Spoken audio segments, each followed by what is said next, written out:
It starts out with his meeting with Sadegh Kharzi. And I thought, this is a little bit different. Sadegh Kharzi, here on the right with President Khatami, was a key player in Iran. He was the foreign minister's nephew, an in-law of the supreme leader, and he'd been meeting the Swiss ambassador. The readout says that he's had these talks with Sadegh Kharzi, and Sadegh Kharzi has developed a roadmap for the normalization of U.S.-Iranian relations. The roadmap suggested direct talks between Iran and America. Everything was on the table. Iran's wish list: America would refrain from supporting regime change and abolish all sanctions on Iran. And America's wish list: Iran would make Hezbollah into a peaceful political party and would accept the two-state Palestinian-Israeli peace process. That proposal had a number of elements which were of importance to Iran. That is, it had the element of mutual respect, which has been lacking in U.S. approach to Iran. The covering letter said that Kharzi had 2 long discussions with the supreme leader, and that President Khatami and his uncle, the foreign minister, were also present. All previous contact between the US and Iran had been limited to single issues. Now it seemed the supreme leader had agreed with 85 to 90% of this ambitious paper. I read it. I think it's incredibly significant and groundbreaking. And I write the memo for Secretary Powell that would be from my boss at the time, Richard Haass. I thought the paper was interesting, but I was skeptical. The biggest problem in dealing with Iran at that point was uncertainty about whether the government really spoke for the government, or whether the government really spoke for the power centers of the country. If the Iranians authorized it to be transmitted to the U.S. as the basis of talks, we should do it. I don't care whether they contracted it out to a great speechwriter. They authorized its transmission, and we should call them on it. Washington said no. The decision wasn't made by hardline associates of the president. It was made at the top of the State Department. Even in response to a proposal that was basically a genuine attempt to resolve all issues of concern to either side, the United States simply decided to neglect it and put it aside. America's snub left diplomacy with Iran in European hands. Britain's Foreign Secretary flew to Tehran. President Khatami still needed to convince the West that the rest of Iran's leadership supported his moderate policies.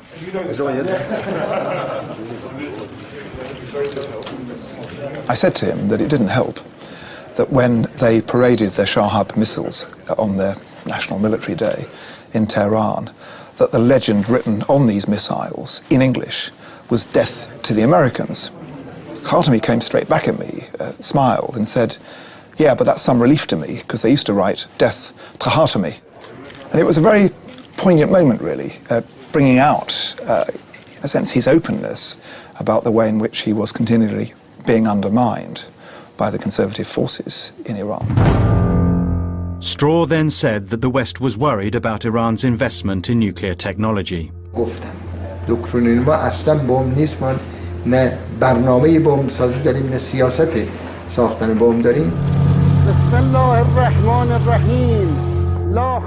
But Iran's military doesn't answer to the president alone. The supreme leader has the final say.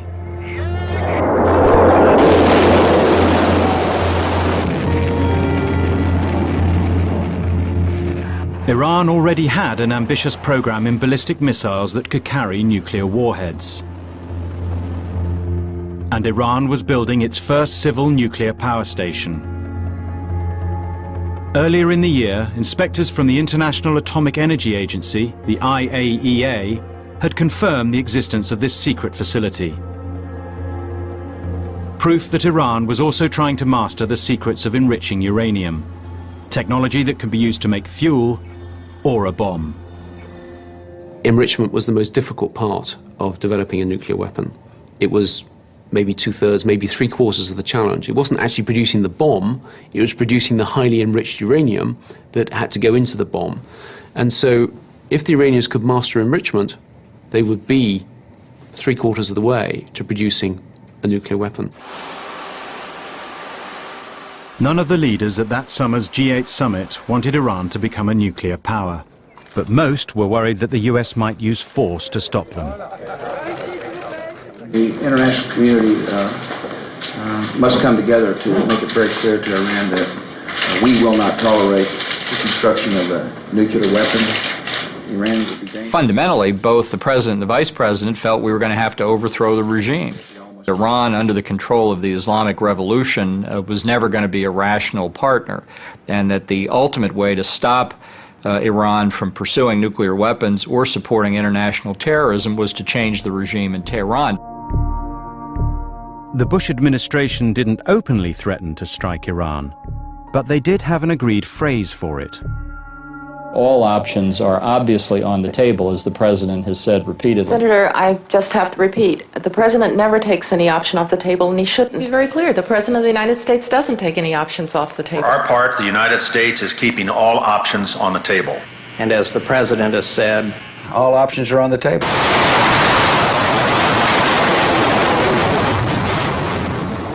Die Erfahrung mit dem Krieg im Irak. Und die Sorge war groß, dass nach dem Irak sozusagen der Iran die nächste Stufe sein würde. Joska called me and said, look, we mustn't allow the Western allies to be split again in respect of Iran. Es gab zwei Dinge. Erstens, mein Eindruck war, Jack Straw wollte auf jeden Fall einen zweiten Irak vermeiden. Und zweitens, die Amerikaner mit ins Boot zu holen, war Großbritannien unverzichtbar. He said, why don't you and I get a deal from the Iranians where in return for lifting of sanctions, we get copper-bottomed guarantees, internationally verified, that they're not pursuing a nuclear weapons program. And I said I thought it was a very good idea. Obviously, I talked to the Prime Minister about it, and he endorsed it. And so that's how the E3 process began.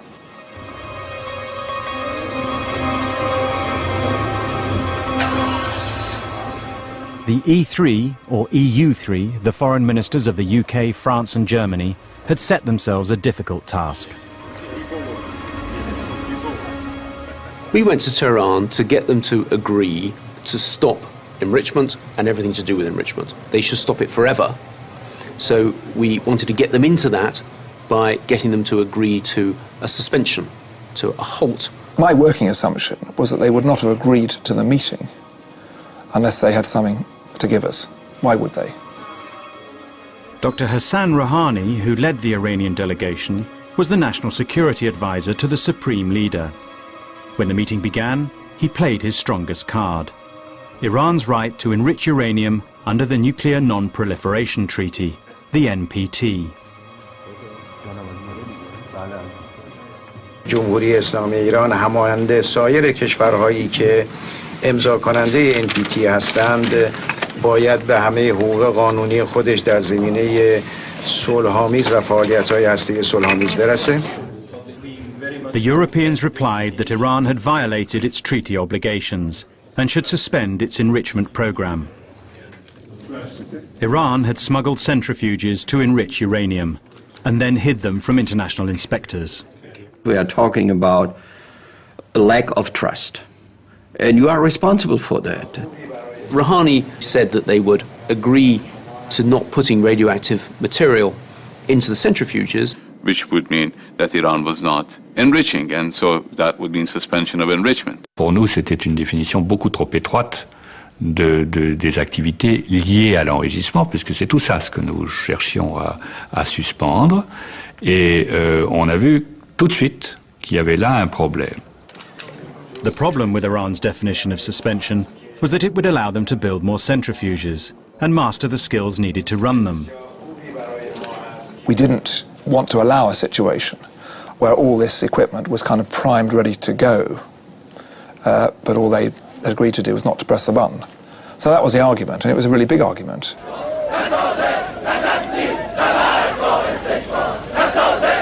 For 2 hours, the Iranians stood firm. Then Rouhani gambled that the Europeans would not want to go home empty-handed and would settle for Iran's narrow definition of suspension. Rouhani looked at his watch and said, oh, it's time for us to go and report to the president. And then something extraordinary happened, quite unscripted. and Yoshka just banged the table and said, look, there's no point us going to see the president or talking to the press. We've not agreed anything. We would be fools. I mean, to sit there in a press conference, be polite, and nobody had an interest, to create bad feelings with our hosts. And Rouhani said, well, this is as much as we can agree to. And Yoshik said, well, in that case, we might as well go and catch our planes. You could see these guys thinking, God, that wasn't in our script. There was almost a total failure and breakout. We decided, both sides, I think, decided to call a break and discuss it. The Iranian negotiator needed instructions from the supreme leader and the president. And Rouhani got out his mobile. اونها میگفتن که کلیه فعالیت هایی که به نحوی مرتبط هست به این مسئله باید تعلیق بشه. ما اینو قبول نداشتیم. خب مسئله مشکل شد. He was speaking very quietly, but it was clearly quite an intense conversation that Rouhani was having. It was quite extraordinary. So we're sort of hanging around. Rouhani's consultations with President Khatami lasted over an hour. They knew that if the Europeans went home now, President Bush might act. گفتم خب حالا که شما نمیتونید به توافق برسیم این رو واگذار کنیم به تفسیری که آژانس از این مسئله می‌کنه. When Iran agreed that the International Atomic Energy Agency could set the terms of suspension, it seemed that they had caved in to Europe's demand. Now the Europeans were happy to meet the president. We were not bad in poker game too, in the diplomatic poker game. The European part. But the Iranians thought they had the ace up their sleeve. They had already asked the IAEA director, Mohammad El-Baradei, how he would define suspension. Dr. El-Baradei had visited the day before and they discussed the meaning of suspension. Dr. Rouhani believed that El-Baradei had considered suspension to be basically not feeding uranium into the centrifuges. متاسفانه آقای البرادعی علیرغم قولی که یعنی علیرغم حرفی که زده بود و علیرغم معیارهایی که بود یک جور دیگری تعلیق رو مطرح کردن که به نظر ما امر بسیار خلاف اخلاقی بود. The IAEA defined suspension as Europe wanted, and 4 months later they reported that Iran had been hiding a new, advanced centrifuge. Iran had expected agreement with Europe would bring economic rewards. None came.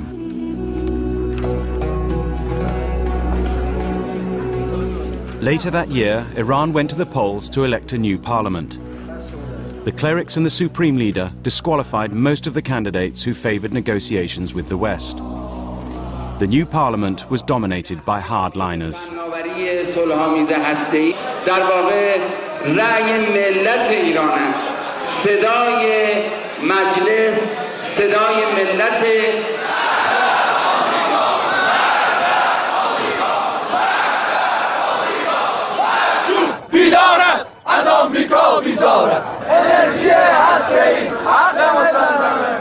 This tough line was reinforced by the Supreme Leader's new appointment to the National Security Council, Ali Larijani. برداشت یه عده مثل ماها این بود که این در واقع نوید یه قالیچه‌ای داره میده که ما روش بشینیم که هیچ وقت قصد بافتنش وجود نداره و فقط از رنگارنگی این قالیچه و خوش رنگ و آب بودنش داره برای ما توصیف میکنن.